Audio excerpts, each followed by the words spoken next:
एक व्यक्ति था जिसके जीवन में बचपन से ही समस्याएं ही समस्या थी।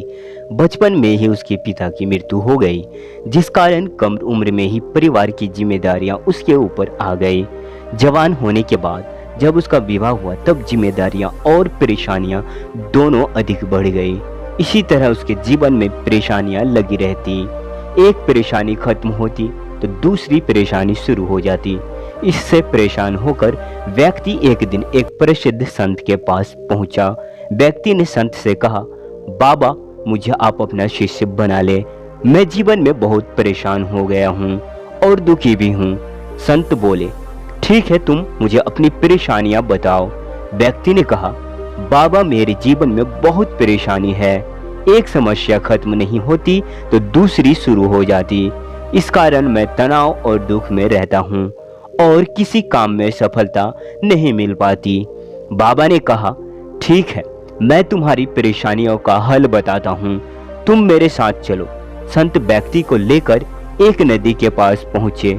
संत ने व्यक्ति को नदी के किनारे खड़ा कर दिया और बोले, हमें ये नदी पार करनी है। यह कहकर संत वही खड़े हो गए। व्यक्ति भी संत के साथ वही खड़ा हो गया। थोड़ी देर बाद उसने कहा, बाबा हमें नदी पार करनी है तो हम यहाँ खड़े क्यों हैं? संत ने कहा, हम नदी के सूखने का इंतजार कर रहे हैं। जब नदी सूख जाएगी तो हम इससे आसानी से पार कर सकते हैं। व्यक्ति बहुत आश्चर्य होकर बोला, बाबा आप ये कैसी बातें कर रहे हैं? नदी का पानी कैसे और ना जाने कब सूखेगा? हमें नदी को इसी समय पार करना होगा। संत ने कहा, मैं भी तुम्हें यही समझाने के लिए यहाँ लाया हूँ। जीवन में समस्याएं तो आती ही रहेंगी, हमें रुकना नहीं चाहिए बल्कि लगातार आगे बढ़ते रहना चाहिए, तभी हम उसे हल कर पाएंगे और आगे बढ़ पाएंगे। व्यक्ति को संत की बात समझ आ गई।